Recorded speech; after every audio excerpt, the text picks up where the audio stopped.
మనం ఎప్పుడైతే we look at the prophet Jeremiah ఏమంటాడంటే, if you know Jeremiah is called a weeping prophet. ఎప్పుడు ఏడుస్తూ ఉండేవాడంట. So the word of the Lord says, దేవుని యొక్క వాక్యం సెలవిస్తుందండి, when Jeremiah was going through a very difficult phase in his life, యెరెమీయా ఎప్పుడైతే తన యొక్క జీవితంలో కష్టమైన పరిస్థితి ఎదుర్కొంటూ ఉన్నాడో, and he writes this in the scripture, I think Jeremiah chapter 15.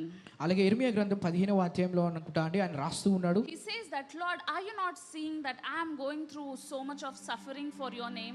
ప్రభువా, నువ్వు చూడడం లేదా, నేను నీ యొక్క నామమును బట్టి నేను ఎంతగానో ప్రయాసపడుతున్నాను, నువ్వు He says గమనించట్లేదా అని that I అడుగుతున్నాడు. want you to have mercy on me. అలాగే నా మీద కృప చూపించు దేవా అని అడుగుతున్నాడు. He says that take me out of this pain. ఈ యొక్క నొప్పి నుంచి, ఈ యొక్క బాధ నుంచి నన్ను దూరపరచు దేవా. And something amazing he writes after that. దాని తర్వాత చాలా అద్భుతమైన లేఖనం రాస్తూ ఉన్నాడు. Then Jeremiah writes, he says, then I found the word of the Lord. యెరెమీయా ఏమని రాస్తున్నాడు అనగా, అప్పుడు నేను దేవుని యొక్క వాక్యమును కనుగొన్నాను అని. And then he says that I ate the word of the Lord. దేవుని యొక్క వాక్యమును నేను భుజించాను, ధ్యానించాను అని చెప్తున్నాడు. And it says that it gave me joy. అప్పుడు నాకు అది ఆనందాన్ని, సంతోషాన్ని And it says తీసుకొచ్చిందని that it చెప్పాడు. gave delight to my heart. నా యొక్క హృదయానికి ఎంతగానో ఆనందాన్ని తీసుకొచ్చిందని చెప్తున్నాడు. Amen. Amen. Jeremiah did not write this scripture when his life was happy and full of everything that he wanted. అలాగే యెరెమీయా ఈ యొక్క లేఖనాన్ని చూసినట్లయితే తన యొక్క జీవితం అంతా సంతోషంగా, బాగుగా సుఖంగా ఉన్నప్పుడు రాయలేదండి. Jeremiah was writing this at the peak time where he wanted to give up. అలాగే ఎప్పుడైతే వదిలివేయాలనుకున్నాడో, ఇంకా చేతులు వదిలిపెట్టేద్దాం అనుకున్నప్పుడు ఆ సమయంలో రాస్తూ ఉన్నాడు. But yet when he encountered the word of the Lord, కానీ దేవుని యొక్క వాక్యాన్ని ఎప్పుడైతే తనను దర్శించాడో, it changed the way he was seeing at his life. ఆయన యొక్క జీవితాన్ని చూసే దృక్పథి అనేది మారిపోయింది. And today I pray, ఈ రోజు నేను ప్రార్థిస్తున్నాను, even as you're listening to the word of the ఈ Lord, రోజు దేవుని యొక్క వాక్యాన్ని మీరు వింటూ ఉండగా, maybe you are like Jeremiah in a very horrible place. ఈ రోజు మీరు భయంకరమైన పరిస్థితిలో యెరెమీయా వలె ఉన్నారేమో, Maybe you are in a place that is filled with sadness. లేదా దుఃఖముతో నిండిపోయిన జీవితంలో ఉన్నారేమో, Maybe you're filled with despair. లేకపోతే ఆ యొక్క దుఃఖంలో ఉంటూ ఉన్నారేమో, Maybe you're disappointed and depressed. నిరుత్సాహంలో నిరాశలో ఉన్నారేమో, Or maybe you're just stuck with the mundane life. లేకపోతే ఏదో జీవితంలో ఏదో పోగొట్టుకున్నట్టుగా ఉంటున్నారేమో. I pray that you will find the word of the Lord today. ఈ రోజు దేవుని యొక్క వాక్యాన్ని మీరు కూడా కనుగొంటారని I ప్రార్థిస్తున్నాను. pray that you will find the word of the Lord today. దేవుని యొక్క వాక్యాన్ని ఈ రోజు మీరు కనుగొంటారని And ప్రార్థిస్తున్నాను. when you eat the word of the Lord, దేవుని యొక్క వాక్యాన్ని ఎప్పుడైతే మీరు ధ్యానించి భుజిస్తూ ఉంటారో, I pray that the joy will fill your heart. యెహోవా యొక్క ఆనందం మీ హృదయాన్ని నింపుతుందని I ప్రార్థిస్తున్నాను. pray that your heart will find delight in the heart of, in the word of the దేవుని Lord. యొక్క వాక్యంలో మీ యొక్క హృదయం ఆనందపడుతుందని ప్రార్థిస్తున్నాను. Every time when you're focusing on the word, ప్రతిసారి దేవుని యొక్క వాక్యం మీద మీరు దృష్టి పెట్టినప్పుడు automatically you take focus of everything that is bothering you. అలాగే నిన్ను ఏదైతే ఇబ్బంది పెడుతుందో నీ యొక్క దృష్టి అనేది దాని మీద నుంచి మారిపోతూ ఉంటుంది. Amen. Amen. And today I pray with all of my heart that may the word of the Lord bring joy and delight your heart today in him. ఈ రోజు నా పూర్ణ హృదయంతో నేను ప్రార్థిస్తున్నానండి, ఈ రోజు దేవుని యొక్క వాక్యం అనేది మీ యొక్క హృదయానికి ఆనందాన్ని, సంతోషాన్ని తీసుకొని వచ్చిన గాక అని. So let us all turn our Bibles to Galatians chapter 5. గలతీయులకు రాసిన పత్రిక 5వ అధ్యాయం ఒకసారి Now we are చదువుకుందామండి. preparing to take part in the communion. ఇప్పుడు బలిలో పాలు పంచుకోవడానికి సిద్ధపడుతూ ఉన్నాము. We are going to take part in the miracle meal. అద్భుతమైన పాత్రలో మనం పాలు We పంచుకోబోతున్నాము. don't want you to take part in the miracle meal without understanding what this miracle meal can do to ఈ you. యొక్క అద్భుతమైన పాత్ర ఏం చేస్తుందో తెలియకుండా మీరు దాంట్లో పాలు పంచుకోకూడదని నేను కోరుకుంటున్నాను. So that's why we are teaching you before giving you the communion. ఈ రోజు బల్ల అనేది మీకు అందజేయక ముందు అందుకనే ప్రసంగం అనేది చేస్తున్నామండి. So Galatians chapter 5. గలతీయులకు రాసిన పత్రిక 5వ Let's అధ్యాయం read from verses 1 to 6. మొదటి 6 వచనాలు చదువుకుందాం. గలతీయులకు రాసిన పత్రిక 5వ అధ్యాయం మొదటి 6 వచనాలు. ఈ స్వాతంత్రం అనుగ్రహించి క్రీస్తు మనలను స్వతంత్రులుగా చేసి ఉన్నాడు. కాబట్టి మీరు స్థిరముగా నిలిచి మరలా దాస్యమును కాడి క్రింద చిక్కుకొనుకుడి. చూడుడి, మీరు సున్నతి పొందిన యెడల క్రీస్తు వలన మీకు ప్రయోజనం ఏమీ కలగదని పౌలను నేను మీతో చెప్పుచున్నాను. ధర్మశాస్త్రము యావత్తు ఆచరింపబద్ధుడై ఉన్నాడని సున్నతి పొందిన ప్రతి మనుషునికి నేను మరలా దృఢముగా చెప్పుచున్నాను. మీలో ధర్మశాస్త్రం వల్ల నీతిమంతులను తీర్చబడి వారు ఎవరో వారు క్రీస్తులో నుండి బొత్తిగా వేరు చేయబడి ఉన్నారు, కృపలో నుండి తొలగిపోయి ఉన్నారు. ఏలయనగా మనం విశ్వాసము గలవారై నీతి కలుగునను నిరీక్షణ సఫలమగునని ఆత్మ ద్వారా ఎదురు చూచుచున్నాము. యేసుక్రీస్తునందుండు వారికి సున్నతి పొందుట ఏమీ లేదు, పొందకపోవట ఎందు ఏమీ లేదు, కానీ ప్రేమ వలన కార్యసాధక మగు విశ్వాసమే ప్రయోజనకరమగును. Amen. Amen. So last week we have seen the difference between the old covenant and the new covenant. పోయిన వారం చూసినట్లయితే పాత నిబంధనకి క్రొత్త నిబంధనకి మధ్య ఉన్న వ్యత్యాసాన్ని మనం చూసాము. The reason why I'm again telling this to you is because this is an important basics that we need to understand if we want to experience the fullness of what Lord Jesus has done for us. అలాగే మరలా ఈ యొక్క మాటలను ఎందుకు నేను చెప్తున్నాను అనగా ఇవి చాలా సాధారణమైన విషయాలని మనం అర్థం చేసుకోవాలి. ఎందుకనగా దేవుళ్ళలో ఆ యొక్క పునాది అనేది ఈ యొక్క లేఖనాల ద్వారానే వస్తుంది కాబట్టి. When you have to do a big math problem, అలాగే ఏదైనా లెక్కలు అనేది ఏదైనా మ్యాథ్స్ లో ఏదైనా ప్రాబ్లం మీరు సాల్వ్ చేయాలనుకుంటే first you have to understand the basic formulas of how to do that. మీకు మొదటిగా అది ఎలా పరిష్కరించాలంటే మొదటిగా సూత్రాలు ఏంటో మీకు తెలియాలి. So if you know the formulas, no matter how big the problem is, you will be able to do it. మీకు సూత్రాలు తెలిసినట్లయితే ఆ యొక్క కష్టమైనది ఎంత ఉన్నా సరే మీరు చేస్తూ దాన్ని పరిష్కరిస్తున్న వారుగా ఉంటారు. So in the same way, if you do not understand the old covenant and the new covenant, no matter how much you partake in the body and the blood of Jesus, that will just be bread and wine. అదే విధంగా మీరు పాత నిబంధనకి క్రొత్త నిబంధనకి మధ్య ఉన్న ఆ యొక్క వ్యత్యాసం ఏమిటో వివేచన అనేది లేకపోయినట్లయితే మీరు ఆ యొక్క బలిలో తీసుకున్న సరే అది కేవలం మీకు ఒక రొట్టె ముక్క ద్రాక్షరసం లాగానే కనిపిస్తుంది. It will just be another religious activity that you're doing. ఇంకొక మతపరమైన ఆచరణగా మీకు కనిపిస్తుంటుంది అంతే. So now in the old covenant and the new covenant. ఈ రోజు పాత నిబంధనలో కొత్త నిబంధనలో చూసినట్లయితే So I was telling that the old covenant was brought by Moses and the new covenant was brought by Jesus. పాత నిబంధన అనేది మోషే తీసుకొని వచ్చాడు, క్రొత్త నిబంధన అనేది యేసుక్రీస్తు తీసుకొని వచ్చారని చెప్పాను. When Moses brought the old covenant, he brought death with the law. అలాగే మోషే పాత నిబంధనని తీసుకొని వచ్చినప్పుడు ఆ యొక్క ఆజ్ఞలతో పాటు మరణాన్ని కూడా తీసుకొని వచ్చాడు. In the new covenant, Jesus brought grace with life. అలాగే యేసుక్రీస్తు ఎప్పుడైతే క్రొత్త నిబంధనని తీసుకొని వచ్చాడో ఆ యొక్క కృపను అలాగే జీవాన్ని తీసుకొని వచ్చాడు. In the old covenant, for you to receive the salvation and the blessing, you need to do and then earn the salvation. అలాగే పాత నిబంధనలో నువ్వు ఆ యొక్క రక్షణను పొందుకోవాలంటే నీ యొక్క కార్యం, నీ యొక్క బాధ్యత, నీ యొక్క పాత్ర అనేది ఏదో ఒకటి ఉంటుంది, నువ్వు చేస్తూనే ఉండాలి నీ పనిని. In the new covenant, Jesus has done all the things that the Old Testament is telling you or the old covenant is telling you so that you can be in grace. అలాగే క్రొత్త నిబంధనలో చూసినట్లయితే ఏదైతే పాత నిబంధనలో చేయాలి, నువ్వు చేయాలని రాయబడిందో అదంతా కూడా యేసుక్రీస్తు ముగించి సమాప్తం చేశాడు. కాబట్టి ఆయన కృప అనేది నీకు తోడుగా ఉంటుంది. When you meditate on the old covenant, it brings death. When you meditate on the new covenant, it brings eternal life. పాత నిబంధన మీద మీరు ధ్యానించినప్పుడు మరణాన్ని తీసుకుని వస్తుంది, క్రొత్త నిబంధన మీద ధ్యానించినప్పుడు నిత్య జీవాన్ని తీసుకుని వస్తుంది. We are all clear with these basics, right? ఇవన్నీ కూడా స్పష్టంగా అందరికీ అర్థమయ్యాయి So కదండి. now Paul is addressing the church of Galatians here. ఇక్కడ గలతీ సంఘముతో పౌలు మాట్లాడుతూ And let me remind you, this is a church that he's addressing. అలాగే ఇక్కడ ఒక సంఘానికి ఆ యొక్క లేఖనాన్ని రాస్తూ ఉన్నాడు ఆయన. So these people are doing something like following the old covenant. వీరు ఇక్కడ ఏం చేస్తున్నారనగా పాత నిబంధనను వారు ధ్యానిస్తూ దాన్ని వెంబడిస్తూ ఉన్నారు. So they're boasting about the circumcision. అలాగే ఆ యొక్క సున్నతి గురించి వారు ఎక్కువగా గొప్పగా చెప్తూ So ఉన్నారు. if we go back and read the book of Genesis, now God is making a covenant with Abraham and he says, if my covenant, this is a sign of the covenant that you have to be circumcised. అలాగే ఆదికాండంలో చూసినట్లయితే అబ్రహాముతో దేవుడు నిబంధన చేసినప్పుడు ఈ యొక్క నిబంధనకి సాదృశ్యం ఏమిటంటే మీ సున్నతి పొందుకోవాలని చెప్తున్నాడు అబ్రహాముతో. So now even till today Jews still follow the circumcision. ఈ యొక్క యూదా వారిని చూసినట్లయితే యూదులు చూసినట్లయితే ఇప్పటికీ కూడా ఆ యొక్క సున్నతి అనేది పాటిస్తూ ఉంటారు. So now this church of Galatians are feeling proud about themselves because they are Jews and they have been circumcised. అలాగే ఈ యొక్క గలతీయుల సంఘం వారు ఏం చేస్తున్నారు అనగా వారు కూడా యూదులు కాబట్టి వారు సున్నతి పొందడం అందుకు గొప్పగా చెప్పుకుంటూ ఉన్నారు దాని And గురించి. now they're differentiating between people that have been circumcised and the people that did not be circumcised. ఎవరైతే సున్నతి పొందుకున్నారో ఎవరైతే సున్నతి పొందుకోలేదో వారి మధ్య ఉన్న ఆ యొక్క వ్యత్యాసాన్ని వారు ఎత్తి చూపిస్తున్నారు. So now let's address to the modern world. అలాగే ఇప్పుడు ఈ యొక్క లోక ప్రకారం మనం చూసుకుందాం ఈ కాలంలో. So these are the set of people. వీరందరూ కూడా ఒక భాగానికి చెందిన Are మనుషులు judging people based on how much they pray, how much they come to church and how good they live so that they can be qualified to be called the believers. అలాగే విశ్వాసులుగా పిలువబడడానికి నువ్వు ఎంతగా ప్రార్థిస్తున్నావు, ఎంతగా సంఘానికి వస్తున్నావు, లేకపోతే ఎంత తరచుగా వస్తున్నావు అని దాని ద్వారా ఇతరులను తీర్పు తీరుస్తుంటారు ఇటువంటి So వారు. these are like those elderly people in the church who judge everybody else. అలాగే వీరు ఎటువంటి వారనగా కొన్ని సంఘాలలో పెద్దవారు ఉంటారు కదండి, వారి వల్లే ఇతరులను తీర్పు తీరుస్తూ ఉంటారు. So now Paul is addressing to this crowd. అలాగే ఇటువంటి గుంపు వారితో పౌలు మాట్లాడుతూ ఉన్నాడు. And I really like how we start this particular verse and he says, so the Christ has truly set us free. అలాగే ఇక్కడ లేఖనం ఎలా ప్రారంభిస్తున్నాడనగా ఈ స్వాతంత్రము మనకు క్రీస్తును అనుగ్రహించి ఉన్నాడని. Now make sure that you stay free. మీరు స్వతంత్రులుగా మీరు ఉండాలి అని చెప్తున్నాడు. And he says, do not get tied up in slavery again. కాబట్టి మీరు స్థిరంగా నిలిచి మరలా దాస్యమును కాడి క్రింద చిక్కుకొనకుడి. So Paul is saying, when Jesus Christ has come for you and he's died for you, he has done everything for you. Now understand the fact what Jesus has done for you and be free. అలాగే యేసుక్రీస్తు నీ కొరకు భూమి మీదకి వచ్చి నీ కోసం మరణించాడు కాబట్టి ఆయన చేసిన ప్రతిదాన్ని నమ్మి సమాప్తమైందని నమ్మి నువ్వు ఆయనలో విశ్వసించాలని చెప్తున్నాడు. And then don't go back to slavery. అలాగే మరలా ఆ యొక్క బానిసత్వంలోనికి దాస్యంలోనికి వెళ్ళకండి చెప్తున్నాడు. How can you go back to slavery when you're set free? మీరు స్వతంత్రంగా చేసిన తర్వాత మీరు ఎలా మరలా బానిసత్వంలోనికి వెళ్ళగలరు? When you meditate on your doings and not what on Jesus has done for you. నువ్వు చేసే పనిని బట్టి నువ్వు ధ్యానిస్తున్నప్పుడు, యేసుక్రీస్తు చేసిన పనిని బట్టి నువ్వు ధ్యానించకుండా నువ్వు చేస్తున్న పనిని బట్టి నువ్వు ధ్యానించినప్పుడు అలా అవుతూ ఉంటుంది. If you think that your right standing with God is what you do, that means you're going back to the old covenant. నువ్వు చేసే పనిని బట్టి దేవుడితో నువ్వు సరైన స్థానంలో నిలబడ్డావు లేదా అని తెలిసినప్పుడు నువ్వు పాత నిబంధన మీద ధ్యానిస్తున్నావు అని అర్థము. So that's why if you see Paul is addressing in the verse 2, he's saying if you're going back to the old covenant, if you're going back on what you have done, he's saying that you're canceling what Jesus has done for you. అలాగే రెండో వచనం అందుకనే పౌలు ఏం చెప్తున్నాడనగా మీరు సున్నతి పొందిన ఎడల క్రీస్తు వలన మీకు ప్రయోజనం ఏమీ కలుగుదని పౌలను నేను మీతో చెప్పుచున్నానని చెప్తున్నాడు.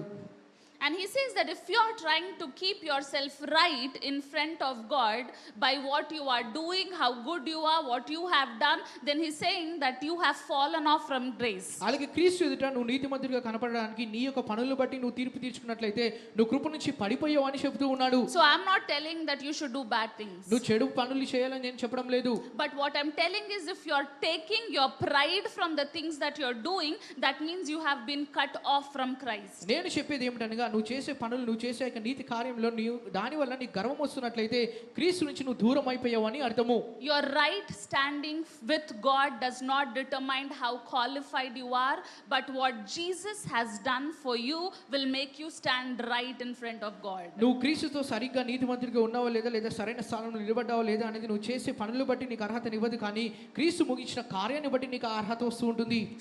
So now in the verse 6, 6వ వచనంలో and Paul sums this up and he says, అలాగే ఆయన ముగిస్తూ ఏమని చెప్తున్నాడనగా he says in Christ Jesus యేసుక్రీస్తునందుండు there is no circumcision or uncircumcision. వారికి సున్నతి పొందుటయందు ఏమీ లేదు, పొందకపోవుటయందు ఏమీ లేదు. The only thing that counts in Jesus, కానీ the only thing that counts అలాగే యేసుక్రీస్తునందు ఏదైతే లెక్కగా అప్పచెప్పవలసి ఉంటుంది ఏమిటనగా is faith. అది విశ్వాసమై ఉన్నది. Today the qualification for you to take part in the body and the blood of Jesus is not the baptism. యేసుక్రీస్తు యొక్క బలిలో పాల్పంచుకోవాలంటే నీకు అర్హత అనేది ఆ యొక్క బాప్తిజం కాదు. You have to be baptized. I'm not saying no. మీరు బాప్తిజం తీసుకోవాలని నేను తీసుకోకూడదని చెప్పడం లేదు, But కానీ that is not your qualification. కానీ అది నీ యొక్క అర్హత కాదు. No matter how good you have been for the rest of the month is not the qualification for you to take part. ఈ యొక్క పోయిన నెలలో నువ్వు ఎంత మంచివాడిగా ఉన్నావని దానిని బట్టి నువ్వు బలిలో పాల్పంచుకోవాలని కాదు, It అది నీ doesn't అర్హత కాదు. matter how many days and months of fasting you have done for you to be qualified. మీరు అర్హత పొందుకోవడానికి నువ్వు ఎన్ని రోజులు ఎన్ని నెలలు ఉపవాసం ఉండి ప్రార్థన చేసావు అది అవసరం లేదండి. It says that only thing that counts to Jesus యేసుక్రీస్తుకి ఏది ముఖ్యం అనగా is faith. అది విశ్వాసమై It ఉన్నది. doesn't matter if you're a Christian for 30 years మీరు 30 సంవత్సరాలుగా క్రైస్తవుడు ఉన్నారా లేదా అది or you అవసరం are a లేదు. Christian for 3 days. లేకపోతే 3 రోజుల కిందనే మీరు క్రైస్తవుడిగా మారడం It అవసరం doesn't లేదు. matter how much of all the things you have followed you did not follow. అలాగే నువ్వు ఏవే విషయాలు వెంబడించలేదని అవసరం లేదు. But today the qualification for you to enjoy the freedom కానీ ఈ రోజు నువ్వు స్వతంత్రం అనేది నువ్వు అనుభవించాలంటే is only faith. నీకు ఉండాల్సిన అర్హత ఏమిటనగా విశ్వాసమై ఉన్నది. The only qualification that you need today to be set free totally and not to go back to slavery is faith and faith alone. నువ్వు పరిపూర్ణుడిగా స్వతంత్రులుగా అవ్వాలంటే నువ్వు చేయవలసింది ఏమిటనగా విశ్వాసంతో నువ్వు ఉంటూ ఉండాలి. The more you depend on Jesus, నువ్వు ఎంతగానైతే యేసుక్రీస్తు మీద ఆధారపడుతూ the ఉంటావో, more you depend on the message of cross, ఈ యొక్క క్రీస్తు శిలువ మీద మీరు ఎంతగానైతే ధ్యానిస్తూ ఉంటారో, the word of the Lord says that you are set free. నువ్వు దేవుని యొక్క వాక్యం ఏమని సెలవిస్తుందిగా నువ్వు స్వాతంత్రము పొందుకున్న వాడివని సెలవిస్తుంది. So today what you have to do to be saved, ఈ రోజు మీరు రక్షణ పొందుకోవడానికి ఏమి చేయాలనగా you need to have faith in Christ Jesus. క్రీస్తు యేసులో విశ్వాసం అనేది కలిగి ఉండాలి. If you want to be healed today, ఈ రోజు నువ్వు స్వస్థత పొందుకోవాలనుకుంటే all you need to do is have faith in Christ Jesus. మీరు చేయవలసిందల్లా క్రీస్తులో నీకు విశ్వాసం అనేది ఉండాలి. Today if you want to have a life that is filled with eternal life, what should you do?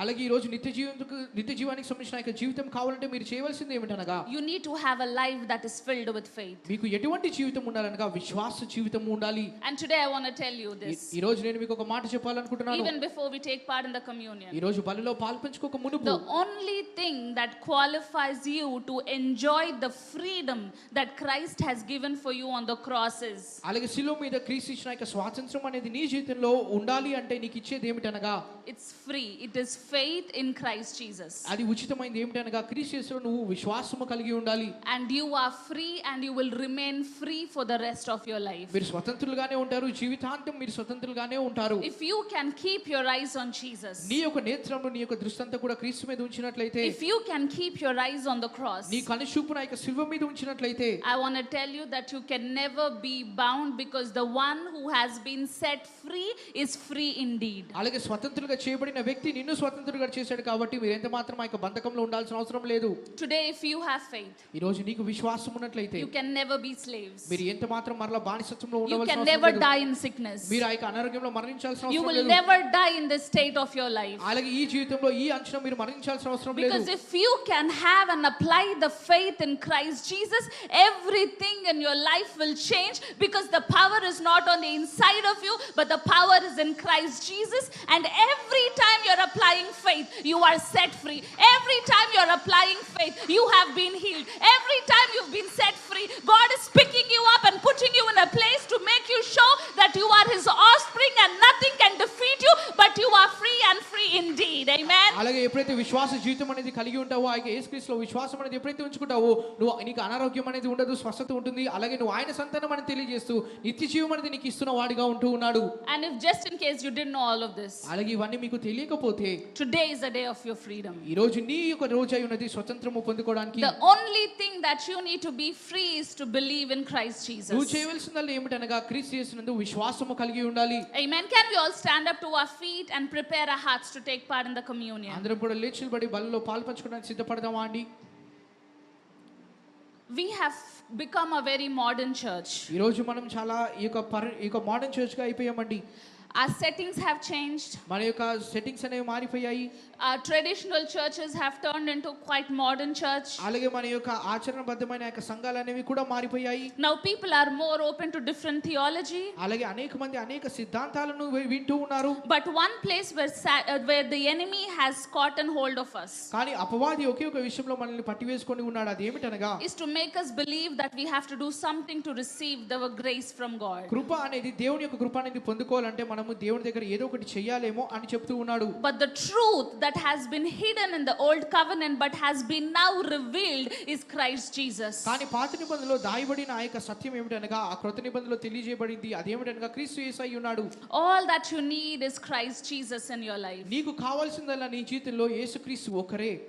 No matter how hard your situation is. నీ పరిస్థితి ఎంత కష్టముగా ఉన్నను సరే. Maybe you're like Jeremiah, who's like at the brim of giving up. అలాగే యెరెమయా వలె ఉన్నావేమో, జీవితపు అంచున వదిలివేయాలనుకుంటున్నావేమో. If you can have faith in Christ Jesus, కానీ క్రీస్తు యేసులో నీకు విశ్వాసం కలిగి ఉన్నట్లయితే every chains are going to fall off. ప్రతి సంఖ్యలనే విరగొట్టబడతాయి. You are going to be set free. నువ్వు విమోచించబడతావు. And I don't know if anybody is struggling with any kind of sickness. ఈ రోజు మీరు ఎవరైనా ఎటువంటి అనారోగ్యంతో బాధపడుతున్నారో లేదో నాకు తెలియదండి. If you can receive your salvation by faith, you can for sure receive your healing by faith. ఈ రోజు మీరు విశ్వాసంతో ఆ యొక్క రక్షణను పొందుకున్నట్లయితే ఖచ్చితంగా స్వస్థతను కూడా పొందుకోగలరు. That's why I love this lady, the lady with the issue of blood. అందుకని రక్తస్రావంతో బాధపడుతున్న ఆ యొక్క స్త్రీ కథ భాగం అంటే నాకు ఎంతగానో ఇష్టము. She had an encounter with the Lord Jesus Christ. ప్రభువైన యేసుక్రీస్తు ఒక దర్శనం అనేది పొందుకుంది తను. As per the old covenant, పాత నిబంధన ప్రకారము anybody that has issue with the blood ఎవరికైనా ఆ యొక్క రక్తస్రావం అనే are వ్యాధి people who ఉన్నట్లయితే, are outcast. They can't even come in the proximity of people. అలాగే వారిని ఏం చేశారనగా ఊరు నుంచి వెలివేసేవారండి. ఈ యొక్క జనులు ఉన్న దగ్గరికి రాకూడదు కూడా వారు. But when she encountered a new covenant, కానీ ఎప్పుడైతే క్రొత్త నిబంధనను తను తెలుసుకుందో,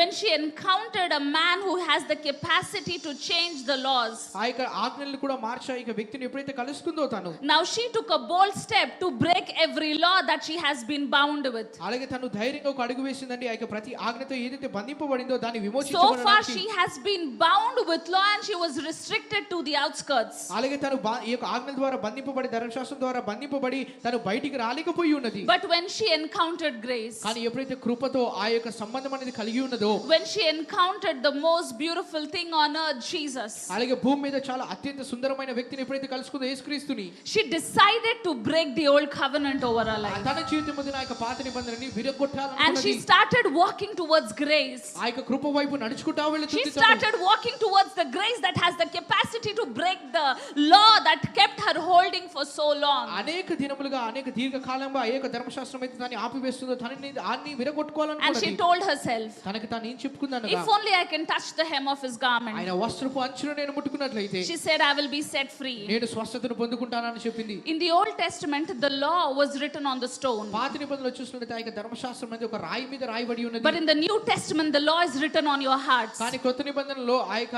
ధర్మశాస్త్రము లేకపోతే ఆజ్ఞ అనేది నీ So హృదయం the Bible was already written on our heart even before there was any Bible. అలాగే బైబిల్ అనేది లేక మునపే ఆ యొక్క బైబిల్ అనేది నీ హృదయం మీద రాయబడి ఉన్నది. The moment she encountered grace, ఎప్పుడైతే ఆ యొక్క కృపతో ఒక సంబంధం దర్శనం the అనేది moment పొందుకుందో, she encountered grace, ఎప్పుడైతే కృపతో దర్శనం అనేది the పొందుకుందో, moment she encountered grace, దేవుని యొక్క కృపతో ఎప్పుడైతే దర్శనం even పొందుకుందో, before she touched the Jesus, the Spirit has already been encountered in her. తన యొక్క యేసుక్రీస్తు యొక్క వస్త్రపు అంచును ముట్టుకోక ముందు ఆ యొక్క ఆత్మలో తను యేసుక్రీస్తు దర్శనం అనేది పొందుకుంది. And now the Spirit has written a law in her heart. ఈ యొక్క ఆత్మ ఏం చేసిందనగా తన యొక్క హృదయం మీద ఒక ఆజ్ఞను రాసింది. It said that till now the law has kept you bound. అదేమని రాసిందనగా ఇప్పటి వరకు ఆ యొక్క ధర్మశాస్త్రం నిన్ను బంధకంలో ఉంచింది. Now the Spirit is telling her, కానీ ఇప్పుడు ఆత్మ చెప్తూ ఉన్నది, get up, బయటికి లే, walk towards the grace, ఆ యొక్క కృప వైపు నడుచుకుంటూ touch వెళ్ళు, the hem of his ఆయన garment, వస్త్రపు అంచును and you will ముట్టుకో, be set free. నువ్వు అప్పుడు And విమోచించబడతావు. every time when you encounter the grace, ప్రతిసారి నువ్వు ఎప్పుడైతే దానిని దర్శనాన్ని పొందుకుంటావో, every time when you encounter the grace, ప్రతిసారి ఆ యొక్క దేవుని యొక్క కృపతో దర్శనాన్ని పొందుకున్నప్పుడు, every time you encounter Christ Jesus, యేసుక్రీస్తుని ఎప్పుడైతే నువ్వు దర్శనాన్ని పొందుకుంటావో,